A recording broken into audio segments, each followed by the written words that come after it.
తెలియపరుస్తూ ఈరోజు బైబిల్ క్లాస్కి కూడి వచ్చిన ఆ సహోదరులైన మీ అందరికీ, అలాగే లైవ్లో ఉండి అనేక ప్రాంతాల నుంచి దేవుని యొక్క వాక్యాన్ని పెట్టున్న ప్రతి ఒక్కరికి తాటిపూర్ క్రీస్తాంగం నుంచి హృదయపూర్వక వందనాలు. తండ్రిని దేవుని స్తుతించడానికి, మహిమపరచడానికి ఉన్నతమైన మాటలు దైవ సంకల్పాన్ని గురి నేర్చుకునే గొప్ప అవకాశాన్ని దేవుడు మనకి ఇచ్చాడు కనుక మనమందరం సద్వినియోగం చేసుకోవాల్సిన అవసరం మనందరి మీద ఉంది. ప్రార్థన చేసుకుని దేవుని యొక్క వాక్యంలోనికి వెళ్తాం. దయతో అందరూ కూడా ప్రార్థనలో ఏకీవించాలని కోరుతూ ప్రార్థన. సర్వోన్నతుడు, సర్వశక్తివంతుడు, పరమందు ఆశ్చర్యుడు అయిన మా కన్న తండ్రి, మీ పరిశుద్ధమైన నామమును బట్టి లెక్కలేని మా కృతజ్ఞతాస్తుతులు తెలియజేస్తాం. గడిచిన కాలమంతా మీ కృపలో భద్రపరిచి సజీవులు కూర్చు ఈ రాత్రి స్థానిక సంఘం ద్వారా జరుగుతున్న బైబిల్ క్లాసులు మీ యొక్క మాటలు వినడానికి, మరి ఎక్కువగా మిమ్మల్ని ఘనపరచడానికి మాకిచ్చిన గొప్ప ధరణాన్ని బట్టి మీకు స్తోత్రాలు తండ్రి. ఎంతో మంది తండ్రి మీ సన్నిధికి వెలుపల బ్రతుకుతున్నారు. భక్తి తెలియక, మీ ప్రేమ నెరగక తండ్రి లోకమే బ్రతుకుతున్నారు. వ్యవస్థలో మేము ఉన్నప్పటికీ మీ కుమారుడైన యేసుక్రీస్తు ద్వారా, ఆయన ప్రకటించిన సువార్త ద్వారా మమ్మల్ని తండ్రి ఏర్పరచుకొని, వాక్యం ద్వారా మమ్మల్ని పవిత్రపరిచి సంఘములోనికి మమ్మల్ని చేర్చి పరిశుద్ధులుగా మిమ్మల్ని సేవించుకుని ఘనపరుచుకుని, మరి తండ్రి మీ మాటల్లో మేము బ్రతికే గొప్ప భాగ్యాన్ని మాకు ఇచ్చారు. ఇందుకు మేము యోగ్యులు కాదు, పాత్రలు కాదు, కేవలం మీ కృపతో దొరికిన అనుగ్రహము తండ్రి. సద్వినియోగం చేసుకుంటూ, నీతిమంతులుగా నడుచుకుంటూ, మీ చిత్తానికి అనుకూలంగా మేము జీవించే భాగ్యాలు మా అందరికీ దయచేయండి. మేము తెలియజేసిన ప్రతి అపరాధాన్ని, పాపాన్ని, దోషాన్ని క్షమించి పరిశుద్ధులుగా ఉంచి మీ వాక్యము ద్వారా మా హృదయాలను, మా తలంపులు, మా నడతను శుద్ధి చేసుకుంటూ మీకు ఇష్టలుగా తండ్రి, మీ కుమారులుగా, కుమార్తెలుగా జీవించే మనసులు మాకు ఇవ్వండి.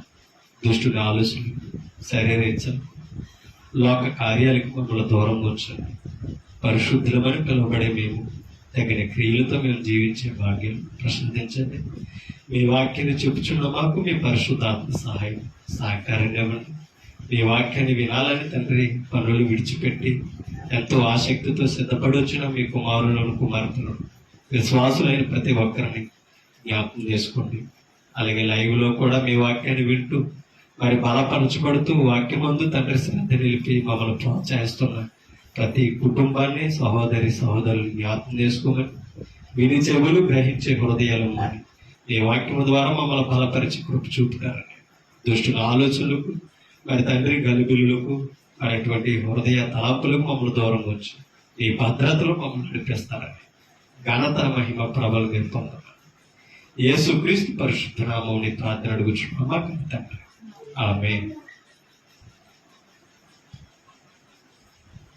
విలువైన దేవుని సంగతులు పరిశుద్ధ గ్రంథం నుండి మనం నేర్చుకుంటాం. గొప్ప మాటలను మన వినే అవకాశాన్ని తండ్రి అయిన దేవుడు తన గ్రంథం నుంచి మనకి కల్పించున్నారు. దేవుని మాట వింటున్న మనమందరము కూడా, దేవుని మాటలు నేర్చుకుంటున్న మనమందరం కూడా వాక్యం మీద మనసు పెట్టవలసిన వారమే. వినే గ్రహించుకొని, వాక్యాన్ని అర్థం చేసుకుని, వాటి ప్రకారంగా మనం జీవించడానికి మనం ప్రయాసపడాలి. ఎందుకంటే మన జీవితాలను వెలిగించేది, మన బ్రతుకులో త్రోవ చూపించేది వాక్యము ఒకటే కనుక భక్తి జీవితంలో కొన్ని మాటలు గ్రంథం నుంచి మనం నేర్చుకుందాం. సామెతల గ్రంథం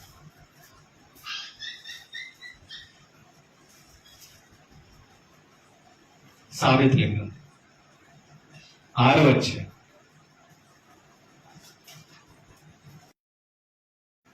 ఈ సామెతల గ్రంథంలో అంటాడో, సోమరి వాడి చేను దాటి వెళదామలే అని అనుకుంటాం. దైవ పనికి కూడా, అవునా? దైవ సన్నిధికి కూడా సమయం అయిపోయిందని పీకుతుంది మనసుకి. దేవుని సన్నిధికి రావాలని ఆసక్తి ఉంటది, కానీ మనసులో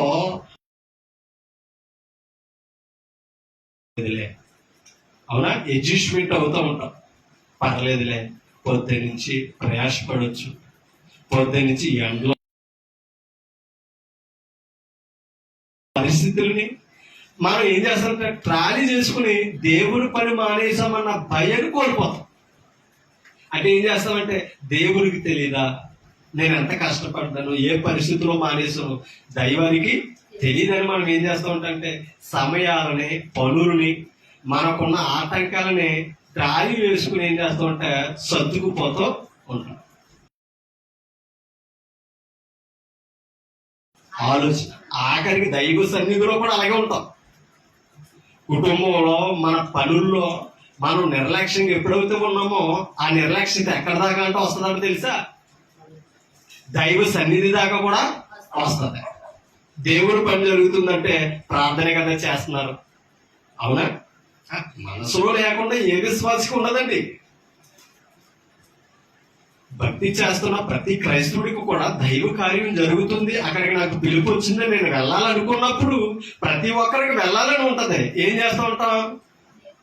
నాకు పని బిజీ, పాటలే కదా జరుగుతున్నాయి, ప్రార్థనే కదా జరుగుతుంది, ఏం చేద్దాం?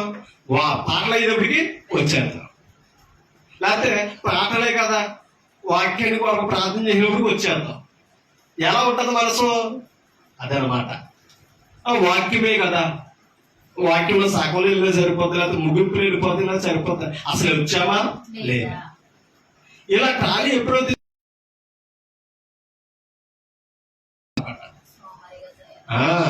ఆఖరికి అలా మనం పనులను నిర్లక్ష్యం చేసి ఏమవుతాడో తెలుసా? సోమరి. ఆఖరికి సోమరి ఏం చేయగలడు చెప్పండి? అవునా? ఎప్పుడు తినేసి పడుకొని ఖాళీగా తిరుగుతున్న వ్యక్తికి ఈ రోజు పని చేయాలంటే ఎలా ఉంటది? అంటే కొన్నంత భారం నెత్తి మీద ఎత్తినట్టు ఉంటది అనమాట. ఎందుకని? అందుకే చీపురు పొల పనే ఆయన దృష్టికి ఎలా కనబడుతుంది? ఇది ఎంత పని నేను చెయ్యాలి, పనులు చూసే వెనక్కి వెళ్ళిపోతాను. కారణం ఏంటి? పని చేయాలని లేదు, పని మీద శ్రద్ధ లేదు, అనుభవం లేదు. ఎప్పుడు ఆ శరీరం పనులు నలగల కాబట్టి సుఖపడిన శరీరం ఒక్కసారి కష్టపడాలంటే ఏం చేస్తూ ఉంటుందో తెలుసా? వెనక్కి వెళ్ళి ఆ సోమరి అనుకుంటున్నాడంటే, ఇప్పుడు సోమరి ఎందాక నీవు పండుకొని ఎందువు? ప్రశ్న. ఎప్పుడు నిద్ర లేచేదాము? చెప్తున్నాడు, ఇప్పుడు చదువుతాం. ఇంకా కొంచెము నిద్రించేదనని, కొంచెము కునికేదనని. అంటే అల్లారం మోగుతుంది, అల్లారం మోగుతుంది, 5ంటికి పెట్టుకుంటాడు వెళ్ళాలని. 5 కదా అవుతా, అవునా? ఇంకో అరగంట లాగేస్తే పర్లేదు, సమయం అడ్జస్ట్మెంట్ అయిపోతాను అనుకుంటాడు. అరగంటకు మోగింది అనుకో, మరలా ఏం చేస్తాడు? 5:30 కదా అవుతా, 6ంటికి వెళ్ళిపోదామని అనుకుంటాడు. 6ంటికి పడుకున్నాడు, అల్లారం మోగింది, లేవలా 8 అయ్యిందట. మెరుగుపోసేవాడికి 8ంటికి కాబట్టి ఎక్కడికి వెళ్తాం పనికి, అవునా? 8ంటికి ఎవరు తీసుకెళ్తారు? ఇక ఈ ఆటగా సెలవు తీసుకుంటాం. పరిస్థితులు అలా ఉంటాయి అమ్మా. శరీరాన్ని ఎప్పుడైతే సుఖ పెట్టుకున్నామో దానివలన శ్రమలు పాలవుతాం, చేతకాని వారం అయిపోతాం. కిందకో మాట చదువుతాం, ఇప్పుడు అంటున్నాడు, కొంచెం సేపు చేతులు ముడుచుకొని పండుకొనేదనని, పరుండేదనని నీవనుచుందు అని చెప్తున్నాడు. ఆ మాటలు ఎవరిని గురించి? సోమరిని గురించి. ఒక మాట కిందకి 12వ వచనం చదువుతాం. 12వ వచనం, కుటీలమైన మాటలు పలుకువాడు పనికి మాలిన వాడును. ఎవరట? కుటీలమైన మాటలు. అట్టివాడు పనికి మాలిన వాడట, దుష్టుడునై ఉన్నాడు అన్నాడు. వాడు చూడండి, వాడు కన్ను గీటుచు. ఎవరో దుష్టుడు. దుష్టుడు ఏం చేస్తాడట? చూడండి, వాడు కన్ను గీటుచు అంటే కను సైకిలుడుతూ చూపుతాడట అర్థాలు. అవునా? కింద చదువుతాం. కాళ్ళతో సైగ చేయును. కాళ్ళతో సైగ చేయును. సైగ చేయును, వేళ్ళతో గురుతులు చూపును. వేళ్ళతో. గురుతులు ఆ ఎవరట ఆ వ్యక్తి? ఎవరు దుష్టుడు? సోమరి. ఇంతగా దుష్టుడిగా మారింది ఎవరు అనుకున్నారు?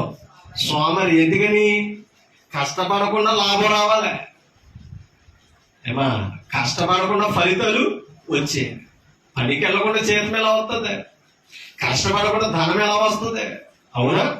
కష్టపడకుండా మంచి భోజనం ఎలా వస్తుంది? అవి రావాలంటే ఏం చేయాలి? పని చేయాలి. అడిగే పరిశుద్ధులతో విశ్వాసులతో అపొస్తలులు క్రొత్త నిబంధనలు చెప్పిన మాట ఒకటే, పని చేయకుండా భోజనము చేయకూడదు. పరిశుద్ధులతో చెప్పిన మాటలండి. పరిశుద్ధులు దేవుని పని కాదు, కుటుంబం నిమిత్తం తన కొరకు ఏం చేయాలని తెలుసా? కష్టపడి భోజనం చేయాలట. కష్టపడకుండా పని చేసామనుకో నా పూట ఆ భోజనం కూడా దొంగలించినట్టే. అవునా? అంటే కష్టపడకుండా ఏది కూడా ఆశించడట. ఎవరో? పరిశుద్ధుడు నేర్పించారట సంఘానికి. దేవుని పనిలో ఎలా ఉంటాం అంటే దాని అర్థం ఏంటంటే దేవుని పని చేయకుండా ఆశీర్వాదాలు కోరకూడదు. అంతేనా? మన లోకంలో కష్టపడకుండా ఏం వస్తలేదు? ధనం వస్తలేదు. మరి దేవుని పని చేయకుండా దీవెన ఎలా వస్తుంది? అవునా? దీవెన రావాలంటే, మనం ఆశీర్వదించబడాలంటే మనం ఏం చేయాలంటే తెలుసా? దేవుని పని చేయాలి. దేవుని పనిలో బద్ధకలతో ఉండకూడదట, సోమరిగా ఉండకూడదట. ఎలా ఉండాలి? చురుకుగా. చురుకుగా ఉండాలట. ఎవరి పనిలో? దేవుని పని. చురుకుగా నుండుట గొప్ప భాగ్యం అని అంటాడు. ఎలా ఉండాలంటే తెలుసా? చురుకుగా ఉండాలంటే. చురుకుగా ఎప్పుడైతే ఉన్నామో మనం ఏం చేస్తామంటే తెలుసా? ఆశీర్వాదం పొందుతాం. శ్రద్ధ గలవాడు ఐశ్వర్యవంతుడగును. శ్రద్ధగా ఎప్పుడైతే పనిలో ఉన్నాడో ధనం వస్తుంది, లాభం వస్తుంది, ఒక స్థితిలో స్థిరపరచబడతాడే కనుక దీవెన అతనికి ఎప్పుడు ఉంటుందట. అందుకనే శ్రద్ధ కలిగిన వారు ఏలుబడి చేయుదురు అని అన్నాడు. కారణం ఏంటి? వారు గొప్ప స్థితిలో ఉంటారు కనుక. వాళ్ళ దైవ పనిలో కూడా గొప్పగా ఎదగాలి. మనం చేస్తూ మాదిరిగా ఉంటూ ఇతరులు మనం చెప్పితే వినే స్థాయిలో నిలబడాలి. అవునా? మనం మానేసి చెప్పకూడదు. చూపిస్తూ ఏ పనైనా చేయగలమని ఒక పేరు సంపాదించుకోవాలి దైవ సేవ. అప్పుడు నువ్వు తోటి సహోదరునికి చెప్పితే దేవుని పనిలో సహోదరుడు చెప్పడమే కాదు చేస్తాడో. ఇది మనం చేయాలని ఉన్నదేమో, ఇది మనం చేయవలసిన పనేమో. సహోదరుడు చెప్పాడు చేద్దామనేసి లోపడతాడు. అవునా? ఎప్పుడు మాదిరి మనం చేయకుండా, మన మాదిరి చూపించకుండా ఇతరులకి చెప్పామనుకో ఏం చేస్తారు వాళ్ళు? పనిలో నిర్లక్ష్యం. అందుకనే వాడు దుష్టుడిగా మారి వాడు చేసే పనులు చెప్తున్నాడు. చూడండి, వాడు కన్ను గీటుచు, కాళ్ళతో సైగ చేయను, వేళ్లతో గురుతులు ఏం చేస్తాడట? చూపును. ఒకసారి ప్రసంగి గ్రంథంలోకి వెళ్దాం. అలా రాసుకుంటే అంశం గురుతు అంశం రాసుకునే అవసరం. చూడండి, ప్రసంగి గ్రంథం 11వ అధ్యాయంలోనికి మనం వెళ్తాం.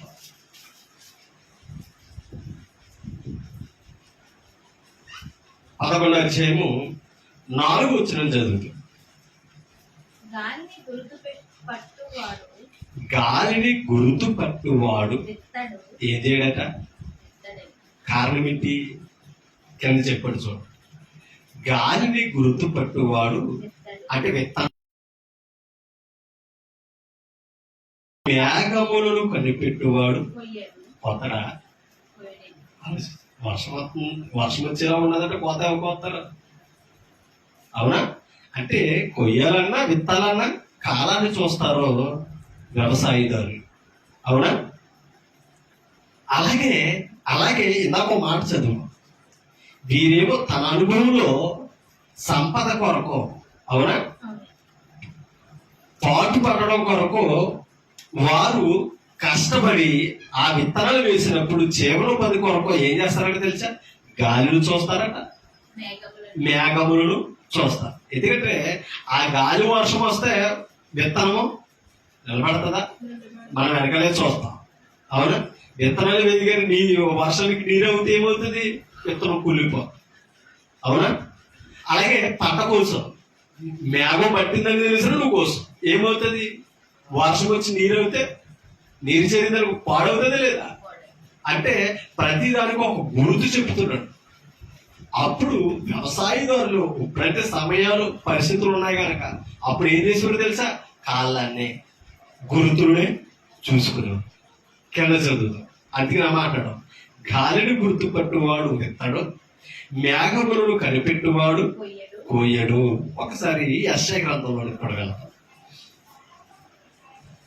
యెషయా గ్రంథం 38వ అధ్యాయం. యెషయా గ్రంథం తీసారా? 38వ అధ్యాయము 22వ వచనం చదివి. 22వ వచనం. మరియు మరియు హిజ్కియా, హిజ్కియా, నేను నేను యెహోవా యెహోవా మందిరమునకు పోయేదననుటకు గుర్తు ఏమని అడిగి ఉండెను. ఎవరిని? యెషయాని గుర్తు అడుగుతున్నాడట. నేను దేవుని సన్నిధికి పోయేదనని గుర్తు ఏమని అడిగి ఉండెను.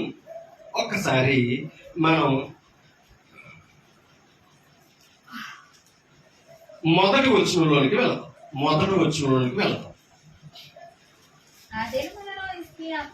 ఆ దినములలో హిజ్కియాకు మరణకరమైన రోగము కలుగగా. ఎవరికి? ఇందాక మనం చెప్తున్నాడు చూసారా? నేను యెహోవా సన్నిధికి వెళ్ళాలంటే గుర్తు ఏమని అడిగాడు. ఎందుకు? ఇక్కడ చెప్తున్నాడు మొదటి వచనంలో ఏమని? ఆ దినములలో హిజ్కియాకు మరణకరమైన రోగము కలుగగా ప్రవక్తయు ఆమోజు కుమారుడునైన యెషయా ఆ హిజ్కియా యొద్దకు వచ్చి, నీవు మరణమవుచున్నా. ఎవరో హిజ్కియా. ఎందుకని? అతను కలిగిన రోగం ఎలాంటిదట? మరణకరమైనది. అంటే మరణం కొరకు రోగం వచ్చిందట. అంత ప్రమాదకరమైన రోగం కాబట్టి ఇప్పుడు నువ్వు మరణం అవ్వబోతున్నావని ఎవరు చెప్పారట? యెషయా. ఎందుకు చెప్పగలిగాడు? ప్రవక్త కనుక. ప్రవక్త ఎలా చెప్తాడు? ప్రవక్తకు ముందే సూచనలు ఎవరు చెప్తారు? దేవుని అనుగ్రహంలోనే ఆ ముందు దేవుని సూచనలో వచ్చి నీళ్లు చక్క పెట్టేసుకో, నువ్వు చనిపోతున్నావు, అందుకని నీకు వచ్చిన రాగం మరణం కొరకే. అవునా? కింద చదువుతూ అతని యొద్దకు వచ్చి నీవు మరణం అవుతున్నావు, బ్రతుకవు గనుక నీవు నీ ఇల్లు చక్కపరుచు పెట్టుకోనమని యెహోవా సెలవిచ్చుచున్నాడని. ఇప్పుడు ఎందుకే యెషయాకి చెప్పింది ఎవరో? యెహోవా. ఎవరి దగ్గరికి వెళ్ళమని? హిజ్కియా దగ్గరికి వెళ్ళి ఇక ఆయుష్ కాలం ముగుస్తుంది, మరణం అయిపోతాడో వీళ్ళు ప్రకటన చేయన్నాడట. యెషయా గారు దేవుడు చెప్పినట్టు వచ్చి ప్రకటన చేస్తే ఇప్పుడు కింద చదువుతాం. అతడు తన ముఖమును గోడ తట్టు త్రిప్పుకొని. ఎవరో? హిజ్కియా. యెషయా మాటిని ఎమ్మటనే ఈ ప్రకటన ఎవరి దగ్గర నుంచి వచ్చిందని చెప్పాడు? నేను చెప్పానని చెప్పరా? దేవుడు ప్రకటించాడు నీళ్లు చక్కబెట్టుకో అని చెప్పగానే ఎవరిన ప్రవక్తను బతిమాల. ప్రవక్తకే ఆ సూచన, ఆ ముందు భవిష్యత్తు చెప్పిన దైవని ప్రాధాన్యపడుతున్నాడండి. అర్థం చేసుకో. ఏమని? అతడు రెండొచ్చు, తన ముఖమును గోడ తట్టు త్రిప్పుకొని యెహోవా యథార్థ హృదయుడునై. ఆ మాటలు చూడలే. యథార్థ హృదయుడునై. దేనితో? అది సత్యముతో. అంటే పాత నిబంధన ధర్మశాస్త్ర ప్రకారంగా ఆయన సన్నిధిలో సేవ చేసిన వాడు అండి. ఎవరో హిజ్కియా. అందుకే ఆ మాట అన్నాడు, సత్యముతో యథార్థ హృదయుడునై. సత్యముతో ఎవరి సన్నిధిని? యెహోవా సన్నిధిని. నీ సన్నిధిని నేనెట్లు నడుచుకుంటునో నీ దృష్టికి అనుకూలముగా సమస్తమును నేనెట్లు జరిగించి తినో కృపతో జ్ఞాపకము చేసుకొనుమని హిజ్కియా కన్నీళ్లు విడుచుచు యెహోవాను ప్రార్థింపగా ఏం చేశాడట? దేవుడు ప్రాధాన్యపడ్డాడట. ఏమని? నేను మరణం అవడం వస్తుంది, నాకు వచ్చిన రోగం వల్ల నేను మరణం అవుతుంది. ఎందుకంటే ప్రవక్త చెప్పాడంటే అది నెరవేరుతుంది. అవునా? ఎందుకని? అది ప్రవక్త మాట కాదు, దేవుని మాట. కంపల్సరీ నెరవేరుతుంది. అయితే ఆ మాటను ప్రకటన చేసిన, ఆ మాట సెలవిచ్చిన దైవాన్ని ప్రాధాన్యపడుతున్నాడు అంటే ఏమని? యథార్థ హృదయుడనే. ఎలా ఉన్నాడంటే తెలుసా? హిజ్కియా యథార్థంగా ఉన్నాడంట. ఎవరి సన్నిధిలో? దాని అర్థం ఏంటి తెలుసా? ఏనాడు దేవుడిని విడిచిపెట్టలా. యథార్థ హృదయుడిన. ఎందుకు దేవుడిని విడిచిపెట్టలా? ధర్మశాస్త్రాన్ని గైకొన్నాడు, ధర్మశాస్త్రాన్ని చదువుతున్నాడు. అందుకనే సత్యముతో నీ సన్నిధిని నేనెట్లు నడుచుకుంటును. అవునా? నీ దృష్టికి అనుకూలముగా సమస్తము నేనెట్లు జరిగిస్తున్నా. ఎలా చేశాడు? ఆ సత్యములో ఉంది గనక. దేవుడి మనసేంటో, దేవుని సన్నిధులు ఎలా బ్రతకాలో గ్రంథం చెప్పింది గనక అలాగే నడిచాడట, అలాగే బ్రతికాడట. ఎవరో హిజ్కియా కృపతో జ్ఞాపకం చేసుకోమన్నాడట. అమ్మా, అంటే దీనిని బట్టి ఒక మాట అర్థం చేసుకోండి. ఆయన సన్నిధిలో ఎలా బ్రతుకుతున్నాం ఎవరు చూస్తున్నారు? ఈనాడు ఆనాడు హిజ్కియాను చూసిన దేవుడు ఈనాడు మిమ్మల్ని నన్ను కూడా చూస్తాడు. ఆయన సన్నిధిలో మన ప్రవర్తన ఎలా ఉందో, ఆయన సన్నిధి విడిచి వెళ్ళాక మన ప్రవర్తన బయట ఎలా ఉందో సమస్తమును చూస్తాడు. ఎందుకంటే హృదయాలు ఎరిగిన వాడు కనుక సమస్తము చూస్తాడు. ఆయన సన్నిధికి వచ్చినప్పుడే, భక్తి చేసినప్పుడే చూస్తాడని అనుకుంటే అవివేకం. అవునా? ఎప్పుడూ చూస్తాడు, నిత్యము పరిశీలన చేస్తాడు. కాబట్టి నీతిగా బ్రతికినా చూస్తున్నాడు, నీతిని విడిచి బ్రతికినా చూస్తాడు. అలా బ్రతికిన హిజ్కియాను చూశాడు కాబట్టి ఇవాళ దేవుణ్ణి సెలవు అడగడానికి హక్కు దొరికింది. అమ్మా, మనకి సమస్య వచ్చిన దైవం మీద ప్రార్థనతో ఆధారపడాలంటే ఆ ప్రార్థన చేయగలిగిన ధైర్యాన్ని కూడా ఏర్పరచుకోవాలట. ఎవరి సన్నిధిలో? మనం ప్రార్థన దైవాన్ని ధైర్యంగా అడిగి ఆ మేలు కొరకు పొందాలి అంటే, ప్రార్థన చేసే ఆ స్థాయి మనలో ఉండాలంటే ఎలా ఉండాలట? యథార్థంగా బ్రతకాలి, వాక్యానుసారంగా అలా జీవించాడు కాబట్టి దేవుని బ్రతిమలాడుకుంటాడు. ఏమన్నా ఆ యెషయా ద్వారా దేవుడి దగ్గర నుంచి వచ్చిన సెలవు చూడాలి. 4వ వచనం, యెహోవా వాక్కు యెషయాకు ప్రత్యక్షమై ఏమంటున్నా నీవు తిరిగి హిజ్కియా వద్దకు పోయి అతనితో ఇట్లను ఏమంటున్నా దేవుడు హిజ్కియా ప్రార్థన అంగీకరించాడు. అంటే ఎలా బ్రతికాడు? దైవ సన్నిధులు హిజ్కియాను చూచాడా లేదా? చూశాడు కాబట్టి అలా అడగాడు కాబట్టి దేవుడు ఆ ప్రార్థన అంగీకరించి ప్రతిఫలంగా ఏం చేస్తున్నాడు చూడండి. తిరిగి హిజ్కియా వద్దకు పోయి అతనితో ఇట్లను, చూడండి, నీ పితరుడైన దావీదునకు దేవుడైన యెహోవా నీవు సెలవిచ్చినదేమనగా, చూడండి, నీకు సెలవిచ్చినదేమనగా. ఎవరో ఈ మాట చెప్తున్నది? ఎవరో? యెషయా. అంటే ఇప్పుడు ఎందుకు యెషయా కాదు, కమ్యూనికేషన్ యెషయా ద్వారా దేవుడితో హిజ్కియాకి జరిగింది. మధ్యవర్తుకున్నాడంతే యెషయా. ఇప్పుడు యెషయా మాట యెషయా చెప్పినట్టుగా తీసుకుంటలేదు హిజ్కియా. నీవు కన్నీళ్లు విడిచుట నేను చూచినా అంటే దేవుడు చూచాడని గుర్తిస్తున్నాడు. ఎవరో? హిజ్కియా. నీవు కన్నీళ్లు విడిచుట చూచి తిని నీ గొప్ప మాట అండి. నీవు కన్నీళ్లు విడిచుట చూశాను, నీ ప్రార్థన ఎందుకు అంగీకరించాడు? ఆ ప్రవర్తన తగినట్టుగా ప్రార్థన. అవునా? ప్రార్థించాడు. ప్రార్థన గొప్ప చెప్పడం కాదు అమ్మా, ఆ ప్రార్థన కలిగిన జీవితం ఉంది. ఎవరికి? హిజ్కియాకి. ప్రార్థనకు ముందే, రోగానికి ముందే అలా బ్రతికాడు. ఎక్కడ? దైవ సన్నిధిలో. ఎవరో? అలా బ్రతికాడు కాబట్టి ప్రార్థన చేయగానే దేవుడు ఏం చేశాడట? ఎందుకు అంగీకరించాడు ఆ ప్రార్థనలు మనలో? అలా ఆయన సన్నిధిలో సత్యముతో న్యాయంగా యథార్థంగా బ్రతికాడు కాబట్టి ఆ ప్రార్థనకు సరిపోయింది అనుకున్నాడు జీవితం. ఏమన్నాడు? అంగీకరించాను, ఆలోచన ఇంకా 15 సంవత్సరముల ఆయుష్కాలము.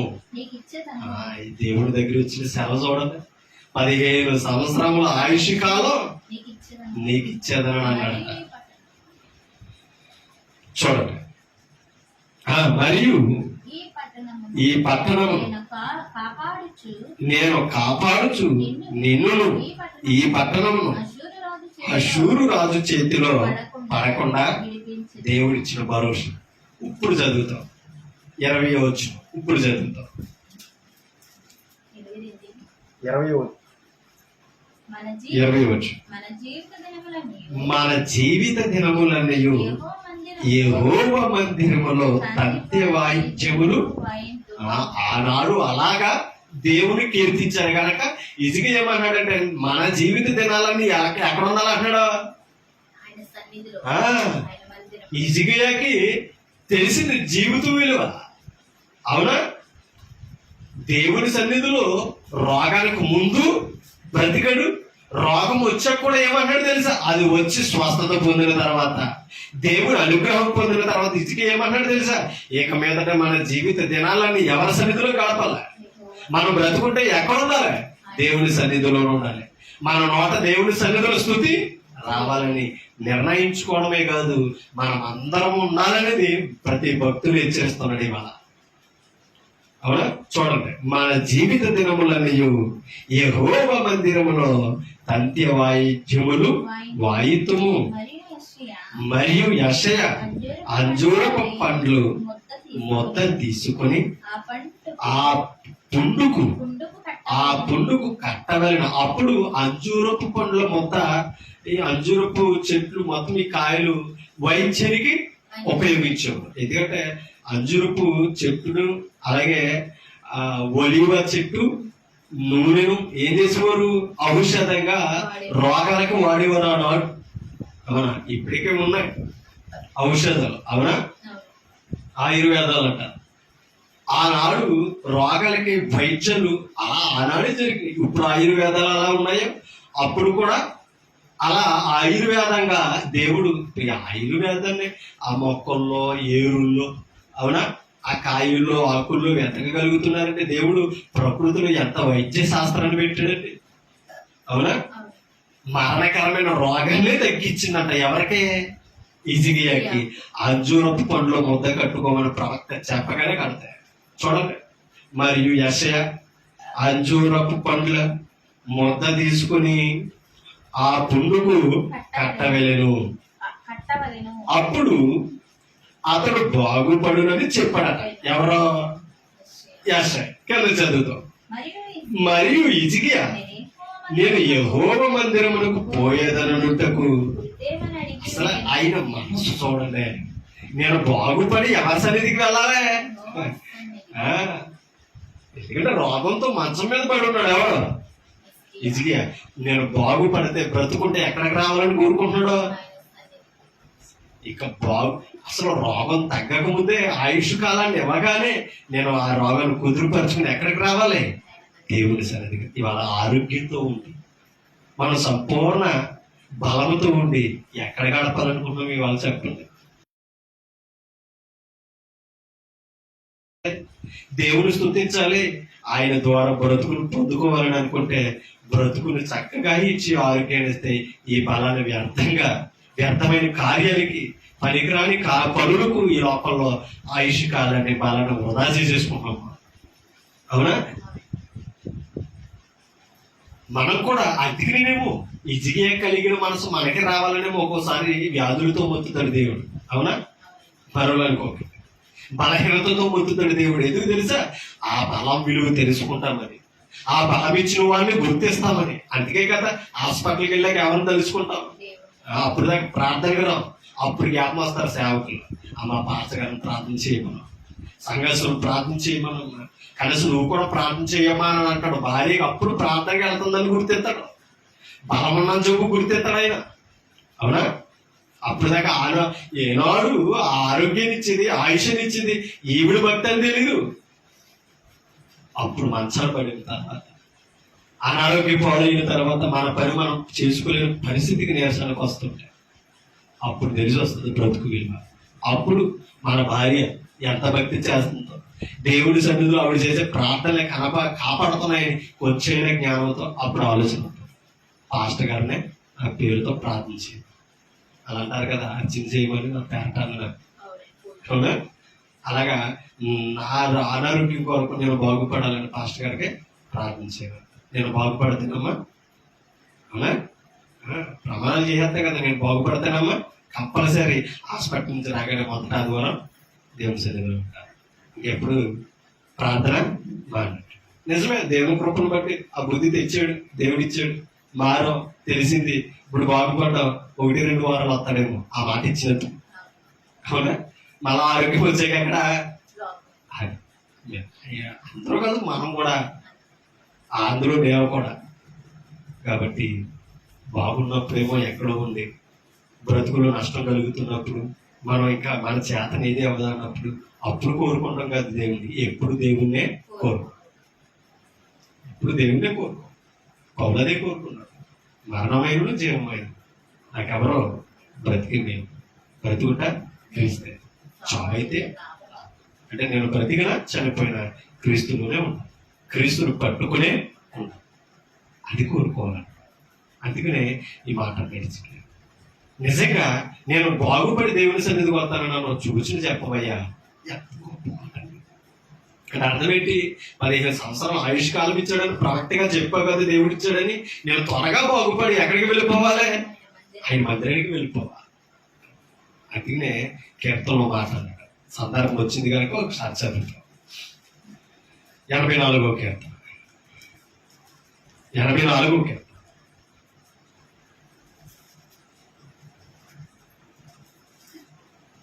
తీసారా?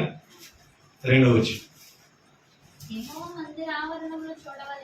యెహోవా మందిర ఆవరణములను చూడవలనని నా ప్రాణము ఎంతో ఆశపడుచున్నదే. ఈ జికియా కూడా అలాగే ఉంది. కోరహ కుమారులు రాస్తూ ఈ అధ్యాయాన్ని మాట్లాడుతున్నారండి. యెహోవా మందిర ఆవరణములను చూడవాలని అంటే ఏంటి? ఆయన ఆవరణ ఆశపడుతుందట, ప్రాణం నలిగిపోతుందట. అవునా?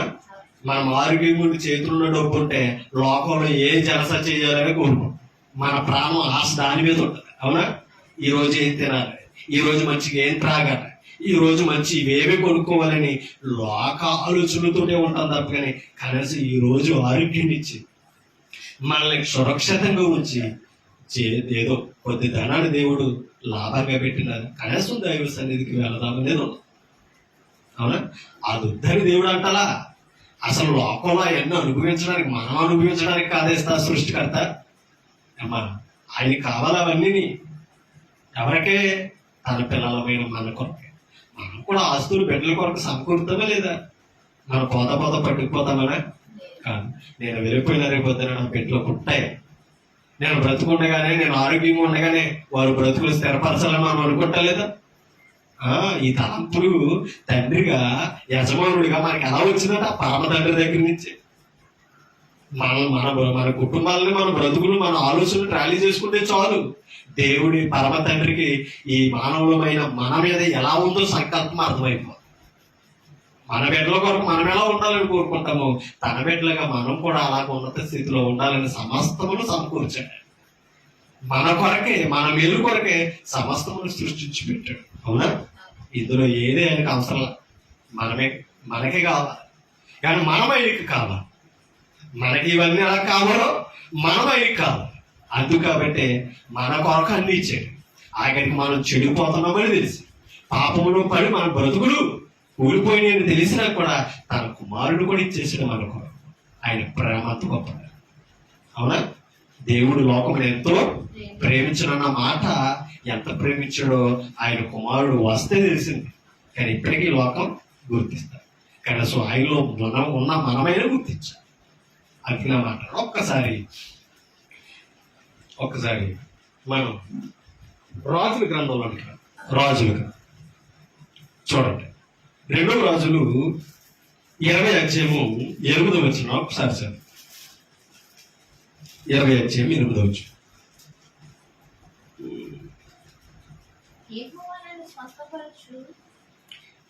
ఇజిగే మాట్లాడుతున్నాడని మాట. యెహోవా నన్ను నన్ను స్వస్థపరచుననుటకు స్వస్థపరచుననుటకు నేను నేను మూడవ 3వ దినమున దినమున ఆయన ఆయన మందిరమునకు ఎక్కుపోదననుటకును చూచిన ఏదని హిజ్కియా యెషయాను అడుగుగా. ఇదే మాటే కదా ఎక్కడ చదువు ఇందాక యెషయా గ్రంథం 38వ అధ్యాయం 22వ వచనంలో చదవము లేదా? ఆయన సన్నిధికి నేను ఎక్కుపోయేదని అనుటకు చూసిన ఏదని. మళ్ళా ఎప్పుడు 3 దినాల్లో వెళ్ళిపోవాలని దేవుడి సన్నిధికి ఎత్తుకుంటున్నాడండి. అసలే ఆనాడు పరిశుద్ధులకి విశ్వాసులకి ఉన్న తలంపులు చూడండి. అందుకనే వారు విశ్వాసుల జాబితాలో చేరారు. పరిశుద్ధుడికి ఉన్న ఆలోచన ఏంటి తెలుసా? బ్రతుకుంటే ఆరోగ్యం ఉంటే దేవుని సన్నిధిలోనే ఉండాలి. ఆఖరికి వారి ఆలోచనలు ఎలా ఉన్నాయంటే చనిపోయిన రోగంతో ఆయన సన్నిధిలోనే ఆయన సన్నిధికి వెలుపుక ఆయన పనికి దూరంగా చనిపోవాలని ఏనాడు. ఎందుకంటే పరిశుద్ధుని ఆలోచనలు ఎప్పుడు అలా ఉంటాయి. దీనిని బట్టి మనము మాదిరి సంపాదించు. మనం ఎలా ఉన్నా, ఏ స్థితిలో ఉన్నా ఎక్కడ ఉండాలి? క్రీస్తులోనే ఉండాలి. అందుకే ఆ మాట అన్నాడు చూడండి, మరలా చదువుతూ. యెహోవా నన్ను స్వస్థపరచుననుటకును నేను 3వ దినమున ఆయన మందిరమునకు ఎక్కుపోవదననుటకును చూచిన ఏదని హిజ్కియా యెషయాను అడుగుగా. యెషయా ఇట్లనే ఏమని చెప్తున్నాడో చూడండి. తాను సెలవిచ్చిన మాట యెహోవా నెరవేర్చుననుటకు ఆయన దయచేసిన చూచిన ఏదనగా నీడ 10 మెట్లు ముందుకు నడిచెను కదా. అది 10 మెట్లు వెనుకకు నడిచిన ఎడలా. అవునా? ఆ మాటలో చూడండి, కిందకి చదువుతాం. అందుకు హిజ్కియా ఇట్లైనను నీడ 10 మెట్లు ముందరికి నడుచుట అల్పము గాని నీడ 10 గడులు వెనుకకు నడుచుట చాలును. అంటే తన అర్థం ఏంటనుకున్నారు? అసలు నువ్వు స్వస్థపరచబడతావు అనడానికి ఏది తెలిసే చూసినా 15 సంవత్సరాల ఆయుష్ కాలం ఇచ్చాడు చూసారా? అదే నీకు చూచు. అవునా? ఈ రోజే నీ ఇల్లు చక్క పెట్టుకోమన్న దేవుడు నీ యథార్థమైన ప్రార్థన ఆలకించి ఎన్ని సంవత్సరాల ఆయుష్ ఇచ్చాడండి? ఎన్ని సంవత్సరాల ఆయుష్ ఇచ్చాడు? 15 సంవత్సరాల ఆయుష్ ఇచ్చాడంటే ఇంకా చూసినది. ఒకసారి 7వ వచనం చదువుతా. మాట యెషయా అంజూరపు పండ్ల ముద్ద తెప్పించుడని చెప్పగా వారు దాన్ని తెచ్చి కురుపు మీద వేసిన తర్వాత. ఇదే మాట కాదడా? ఎక్కడ చదువు మనం? యెషయాలో చదవలేదా? బాగుపడ్డాడట. మరలా ఆయన అన్నాడట, 3 దినాల్లో నేను బాగుపడితే ఎక్కడికి వెళ్ళాలి? ఒక్కసారి న్యాయాధిపతుల గ్రంథంలోని న్యాయాధిపతుల గ్రంథం 6వ అధ్యాయం 17 వచ్చు.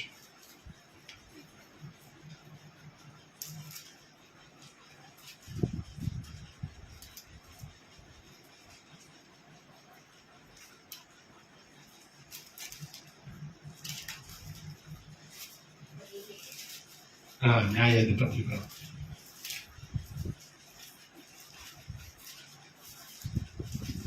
దానిని పట్టుకుని తీసారా? 16 అధ్యాయం 7 వచ్చు. క్షమించండి, 6 అధ్యాయం 17 వచ్చు. న్యాయాధిపతుల గ్రంథం 6 అధ్యాయం 7 వచ్చు.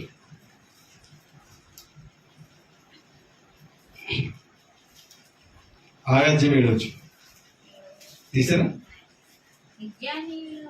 6:17. 6 అధ్యాయం 17 వచ్చు. తప్పు చెప్తున్నా? 6 అధ్యాయం 17 వచ్చు. ఆ మాటలు చూడండి. అందుకతడు నా ఎడల నీకు కటాక్షము కలిగిన ఎడల నాతో మాట్లాడుచున్నవాడవు నీవే అని నేను తెలుసుకున్నట్లు ఒక సూచన కనపరచమని అన్నాడు. అందుకనే ఇందాకేమన్నాడంటే, హిజ్కియా నాకు సూచన ఏది అని అన్నప్పుడు నీడని ఉపమానంగా అక్కడ వివరించు. అంటే దేవుడిచ్చిన ఆయుష్ కాలం నీకు సూచనగా ఉంది అని. అందుకే అన్నాడు ఏమని, నేను 3 దినాల్లో ఎక్కడికి వెళ్ళాలి, బాగుపడితే దేవుని సన్నిధికి వెళతాను అనడానికి నాకు గుర్తు చెప్పుము అని అన్నాడు. దానిని బట్టి హిజ్కియా బాగుపడగానే దేవుని సన్నిధికి వెళ్ళాడు. అందుకని అన్నాడు, అతను బాగుపడగానే యెషయా గ్రంథంలో అదే చెప్తాడు, సజీవులే కదా నిన్ను స్తుతించెదరు, పాతాళములు నీకు స్తుతి కలగదు, మృతి నీకు కృతజ్ఞత చెల్లింపదు. అలాగే సమాధిలోనికి దిగువాడు నీ సత్యమును ఆశ్రయించుడు అన్నాడు. అంటే ఇప్పుడు మరలా నీ సన్నిధికి వచ్చి నీ సత్యాన్ని ఆచరించగలుగుతున్నాను అంటే నీవు ఇచ్చిన ఆయుష్ కాలమేనయ్యా. ఆ రోగంతో నేను చనిపోతే నీ సన్నిధికి వచ్చే భాగ్యం నాకు.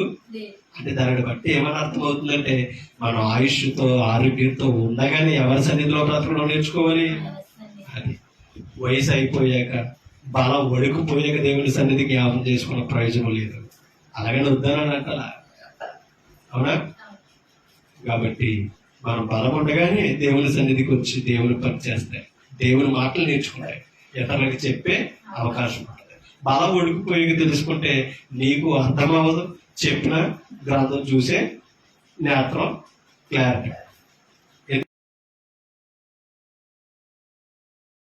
అవునా? నడవలేదు, అవునా? నడవాలను పరిగెత్తాలను ఓపిక సరిపోదు. వాక్యం ఎక్కువ చెప్పి వినాలని ఉంటుంది, నడుము సాగరించదు కూర్చోవడానికి. మన వయసు ఉండగా ఆ బలమంతా ఏం చేసావు, వ్యర్థమైన వాటికి కూర్చోబెట్టి.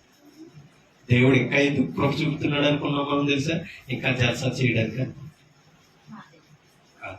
మనం ఎందుకు తెలిసే, ఇంకా తప్పులు చేస్తున్నా, చెడులో బ్రతుకుతున్నా, ఇంకా దేవుడు మనల్ని ఎందుకు బ్రతుకుతున్నాడు తెలుసా? ఈ రోజైనా మార్పు చెందుతాం, ఈ రోజైనా ప్రభు ప్రేమను గుర్తిస్తాం, ఈ రోజైనా నా సన్నిధికి నా కుమారుడు వస్తాడని ఇంకా ఎదురు చూస్తాడు. తప్పిపోయిన కుమారుడు కొరకు యజమానుడు ఎలా చూచాడు, అలాగే ఈనాడు పరమ తండ్రి మన దేవుని మార్గాన్ని వదిలేసి జీవిత విధానాన్ని మర్చిపోయి పాపంలో దుష్టుని కార్యాలు బ్రతుకుతుండగా మన కొరకు అలాగే చూస్తున్నాడు. నా మాటలు వినపోతాడా, నన్ను విశ్వసించకపోతాడా, నా సన్నిధికి రాకపోతాడని దేవుడు అలా ఎదురు చూస్తూనే ఉంటాడు. ఒక మాట చదువుతాం, అందుకనే ఒక మాట చెప్తాడు. లోకస్వార్తలోనికి వెళ్తాం, లోకస్వార్తలోనికి వెళ్తాం. 2వ అధ్యాయం, లోకస్వార్త 2వ అధ్యాయం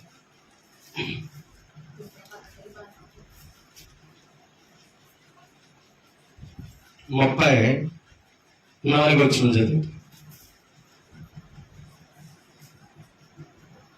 34 వచనం. సుమియోను వారిని, ఎవరిని? యోసేపును, మరియాను, బాలుడైన యేసును ఏం చేసిన? సుమియోను బ్రతుకున్నదే క్రీస్తు రాకపోవడం. అవునా? ఆయన చూస్తేనే గాని, ఆయనకు ఎదురు పడితేనే కానీ నువ్వు చనిపోవాలి దేవుని ఆజ్ఞ. అందుకనే ఆయన రాక కొరకు, ఆయన అగుపడే వరకు ఎదురు చూసి చూడండి. సుమియోను వారిని దీవించి, ఇదిగో అనేక హృదయాలోచనలు బయలుపడినట్లు ఇశ్రాయేలీయులలో అనేకులు పడుటకును తిరిగి లేచుటకును వివాదాస్పదమైన గుర్తుగా ఈయన నియమింపబడి ఉన్నాడు. ఎవరో? యేసుక్రీస్తు అనేక హృదయాలను తిప్పడానికి. అవునా? ఎంతమంది అయితే ఆధ్యాత్మికంగా పడిపోయి ఉన్నారో వారందరిని లేవనెత్తటికి యేసుక్రీస్తు గుర్తుగా వచ్చాడట. ఇశ్రాయేలుకి గుర్తుగా ఆయన వచ్చాడన్న మాటలో తెలియపరుస్తుంది. అందుకనే మత్తయి సువార్తలో మాట ఉన్నది చూడండి. ఆయన వచ్చాడు కాబట్టి గుర్తుగాని మత్తయి సువార్త 26 మత్తయి సువార్త 26 48 26 48 ఆయనను అప్పగించువాడు నేనెవరని ముద్దు పెట్టుకుందును ఆయనే యేసని గుర్తు చెప్తున్నాడట. ఎవరో? ఆయన సిలువు మరణం పొందడానికే ప్రయత్నం ఎవరిదే? యోధ ఇస్కరియోతు. దేవుని సంఘంలో ఆయన ఏర్పడ్డాడు. దుష్టుడు ఆలోచనలతోటే బ్రతికాడు. ఆలోచన బట్టే మనం నియమింపబడతాం. అవునా? సంఘంలో గొప్పగా మనం జీవించాలి. గొప్ప పాత్రలుగా ఉండాలంటే మన ఆలోచనలు కూడా ఎలా ఉండాలి? గొప్పగానే ఉండాలి. మన చర్యలు కూడా ఎలా ఉండాలి? గొప్పగానే ఉండాలి. దేవుడు అంగీకరించాలంటే మన హృదయాంతరంగా, మన మాటలు, మన చూపులు, భావాలు ఎలా ఉండాలి తెలుసా? వాక్యానుసారంగానే, దేవునికి అనుకూలంగానే అలా ఉండగలిగితేనే మనలో కూడా గొప్ప స్థానంలో సంఘంలోనైనా, సమాజంలోనే, కుటుంబంలో దేవుడు నిలబెట్టగలడు. ఆయన అప్పగించడానికి నేను అప్పగించేవాడు నేనెవరని ముద్దు పెట్టుకుందును ఆయనే యేసు, ఆయనను పట్టుకున్నాడని వారికి గుర్తు చెప్పాడట. ఎవరికే? ఆ గుర్తులను వచ్చాడు యేసు ప్రభు. అనేకులు ఇశ్రాయేలుని దేవుని వైపు తిప్పడానికి వచ్చాడు. అందుకే ఆయన అప్పగించడంలో గుర్తుగా యోధ పనిచేశాడు. యోహాను సువార్తలోకి వెళ్తాం. యోహాను సువార్త 20 అధ్యాయం. యోహాను సువార్త ముగింపులోకి వెళ్తాం. యోహాను సువార్త 20 అధ్యాయం. 20 అధ్యాయం 25 వచ్చు. యోహాను సువార్త 20 అధ్యాయం 25 వచ్చు. వినాలి. గనుక తక్కిన శిష్యులు మేము ప్రభువుని చూచితిమని ఎవరితో? తోమా. ఎందుకంటే ఆయన చూసినప్పుడు ఆ శిష్యులతో పాటు తోమా లేడు. ఇప్పుడు చూసిన వారందరూ ఆ విషయాన్ని ఎవరితో చెప్తున్నారట? తోమాతో చెప్తున్నారట. ఆయన అన్నాడట ఏమని? మేము ప్రభువును చూచితమని అతనితో చెప్పగా అతడు నేను ఆయన చేతులలో మేకులు గుర్తులు చూచి నా వ్రేలు ఆ మేకులు గుర్తులో పెట్టి నా చెయ్యి ఆయన ప్రక్కలో ఉంచితేనే కాని నమ్మనని చెప్పాడట. ఎవరో? తోమా. ఎవరితో? తక్కిన శిష్యులతో. యేసును చూసిన శిష్యులు చెప్తుంటే నేను ఈ గుర్తులని చూస్తానే గాని నేను విశ్వాసాన్ని బలపరచుకోలేను అని చెప్తున్నాడట. ఇప్పుడు ఒక మాట మీకు చూపిస్తాను చూడండి. 27 వచ్చు. 27 వచ్చు. తరువాత తోమాను చూసి ఎవరో? యేసు ప్రభు నీ వ్రేలు ఇటు చాచి నా చేతులు చూడుము, నీ చేయి చాచి నా ప్రక్కలో ఉంచి. అంటే శిష్యులు మాట నమ్మలేదంటే ఎవరై ఉన్నాడట? తోమా. యేసు వాక్యాన్ని నమ్మని వాడు అవిశ్వాసి. వాక్యాన్ని యేసుక్రీస్తు జీవిత బోధన విన్నవాడే ఎవరో? విశ్వాసి. కింద చెప్తున్నాడు చూడండి. నేను అందుకు తోమా ఆయనతో నా ప్రభువా నా దేవా అన్నాడట. అప్పుడు గుర్తించాడట యేసుక్రీస్తు దేవుడని. అవునా? కాబట్టి యేసుని గూర్చి వినడమే గొప్ప భాగ్యం అని తెలుసా? అందుకనే ఆయన పట్టడానికి గుర్తుంది, ఆయన అప్పగించడానికి గుర్తుంది, ఆయన తిరిగి లేచాలనడానికి గుర్తుంది. ఒక మాట మీకు చూపిస్తారు. రోమపత్రిక 4వ అధ్యాయం 4వ అధ్యాయం 11వ వచనం చదువు. మరియు సున్నతి లేని వారైనను నమ్మిన వారందరికీ ఎవరతడు? అబ్రహాము. అతడు తండ్రి ఎగుట వలన వారికి నీతి ఆరోపించుటకై, అంటే ఎవరైతే విశ్వాసం వైపు తిరుగుతారో ఆ తిరిగిన పిల్లలందరికీ నీతి ఆరోపించుటకై అతడు సున్నతి పొందక మునుపు తనకు కలిగిన విశ్వాసము వలననైనా నీతికి ముద్రగా దేనికి నీతికి ఎందుకంటే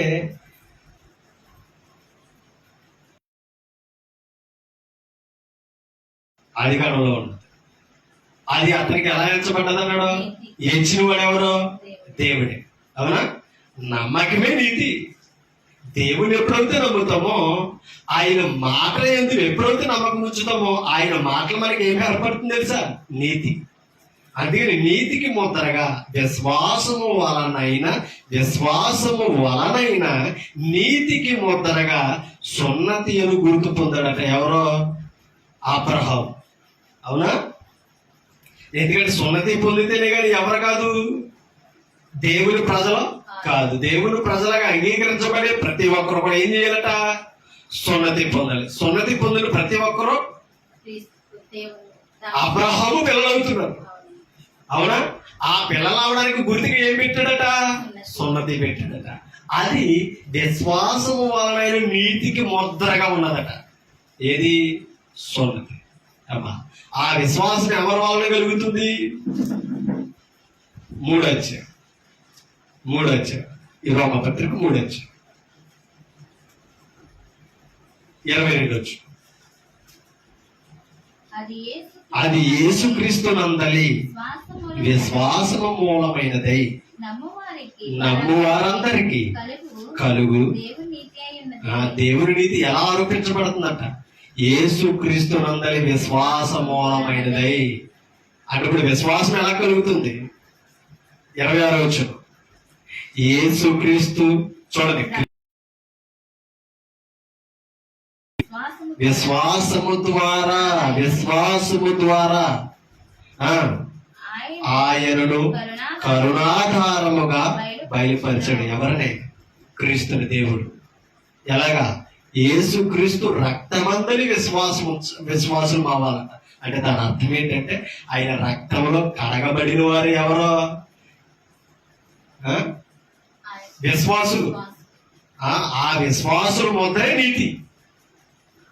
ఆ నీతి ఎవరి వలన కలుగుతుంది? క్రీస్తు వలన కలుగుతుంది. ఆ విశ్వాసం వలన నీతి ముద్రగా ఆనాడు సున్నతి పొందాడట. ఎవరో? అబ్రహాము. ఇప్పుడు విశ్వాసులకు తండ్రిగా ఆయన పిలవబడ్డాడు. కానీ విశ్వాసం ఎవరి వలన కలుగుతుంది? క్రీస్తు వలన. ఎందుకంటే విశ్వాసానికి ఎవరైనా ఉన్నాడు? క్రీస్తు కర్త. దాన్ని కొనసాగించేవాడు కూడా ఎవరు? అంటే అర్థం ఏంటి? క్రీస్తును పొందకపోయినా, క్రీస్తును కొనసాగకపోయినా విశ్వాసాన్ని కోల్పోతాం. అవునా? విశ్వాసాన్ని కోల్పోయామా ఏ దూరం అవుతుంది తెలుసా? నీతి పోగొట్టుకుంటున్నాం. నీతి లేకుండా దేవుడి ముందు నిలబడే అర్హత మనకే. ఎంత గొప్ప భాగ్యం అండి! క్రీస్తు ద్వారా ఎంత గొప్ప భాగ్యం మనకి ఇచ్చాడు. ఇప్పుడు యేసుక్రీస్తు ద్వారా మనకు గుర్తు ఏంటంటే బాప్తిసం. అవునా? యేసుక్రీస్తులో మన విశ్వాసం అనడానికి గుర్తేంటి తెలుసా? బాప్తిసం. అందుకని నమ్మి బాప్తిసం పొందాలి. బాప్తిసం పొందిన ప్రతి వాడు రక్షింపబడతారు. అంతేకాదు క్రీస్తుకు సంబంధి అయిన వాడిగా పిలువబడతారు. అటు నువ్వు మాట చూపిస్తాను చూడండి. 5వ అధ్యాయం 14 5:14 అయినను ఆదాము చేసిన అతిక్రమమును పోలి. ఆదాము ఏం చేసినట?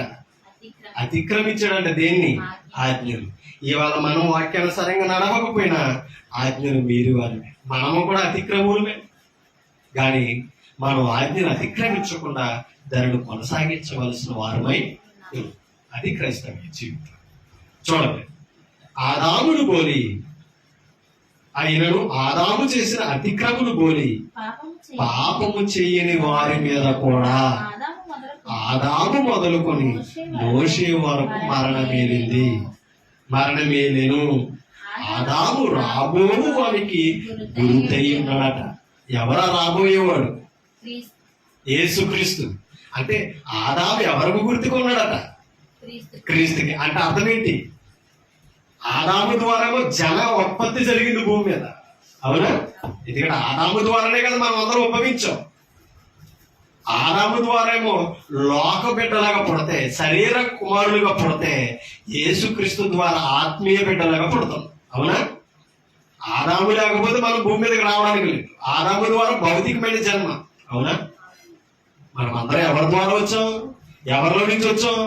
ఆదాములో నుంచి వచ్చాం. ఇప్పుడు దేవునికి బిడ్డలాగా ఉండాలి పడాలంటే ఏం చేయాలి? క్రీస్తుకి జన్మించాలి. క్రీస్తు ద్వారా మనం పుట్టాలి.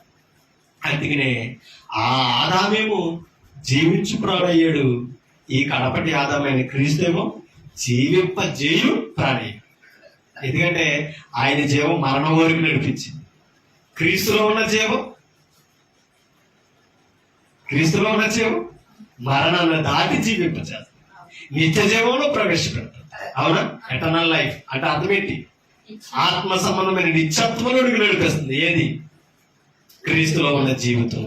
అందుకనే క్రీస్తు ఎవరికి గుర్తుకున్నాడట?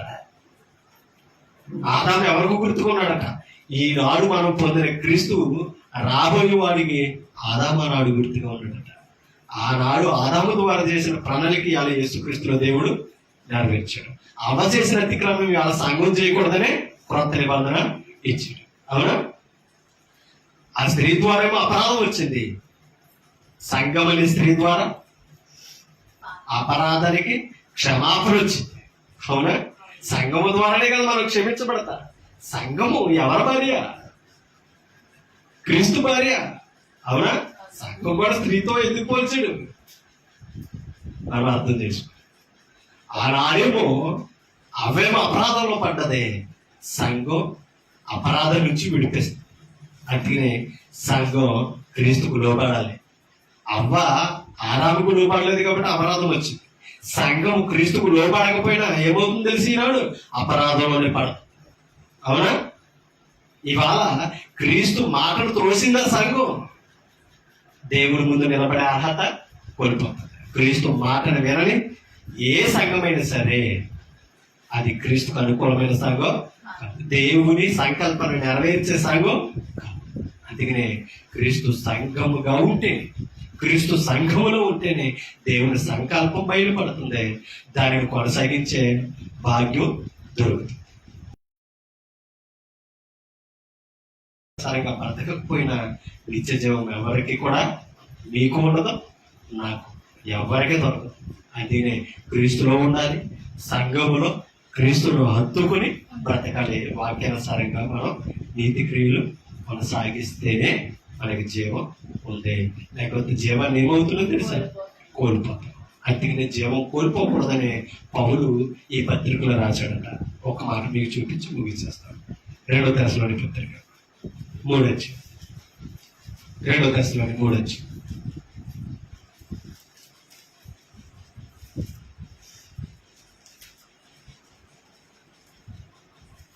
17 పౌలును నేను నా చేవ్రాతతో వందనమని వ్రాయుచున్నాను. ప్రతి పత్రిక ఎందును ఏది గుర్తట? ఆ వందనం వచ్చినవే గుర్తట. అంటే క్రీస్తునందున్న పరిశుద్ధులందరికీ నా వందనము అని అంటే పౌలు రాసిన ప్రతి పత్రిక ఎవరి కొరకట? సంఘంలో పరిశుద్ధుల కొరకే. ఇప్పుడు పౌలు రాసిందని నేను చెప్పడానికి ఒక గుర్తు ఏంటంటే వందనం వచ్చింది. ప్రతి పరిశుద్ధిని కూడా మేలుకొల్పాడు ఎవరో? పౌలు. పత్రికలు మనందరిని సరిదిద్దడానికి, సంఘములో వాక్యానుసారంగా జీవింప చేయడానికే పత్రికలు ఉన్నాయి. అందుకనే పత్రికలు చదివిన వారికి తెలుస్తుంది క్రీస్తు సంఘానికి శిరసై ఉన్నాడని, అది క్రీస్తు సంఘంగా పిలవబడాలని పత్రికలోనే సారాంశం ఉంటుంది. అది సువార్తలేమో క్రీస్తు నెరవేర్చే జీవితం ఉంటుంది. కాబట్టి ఆ క్రీస్తు నెరవేర్చిన జీవితం ఏంటో అపోస్తుల కార్యం చెప్తుంది, అపోస్తులు చేసిన సంఘ కార్యం. ఈ అపోస్తుడైన పౌలు ఒక పరిశుద్ధుడు సంఘములు ఎలా వర్తిల్లగలడు, సంపూర్ణుడు ఎలా అవ్వగలడు పత్రికలని చెప్తుంది. ప్రకారంగా జీవితం యథార్థంగా నడుచుకుందాం. ఇప్పుడు అర్థమైన గుర్తు ఈ మాటలో దేవుడు మన హృదయంలో తలుపులు చేయాలని కోరుకుంటూ ఓపిక మీ అందరికీ థ్యాంక్ యూ.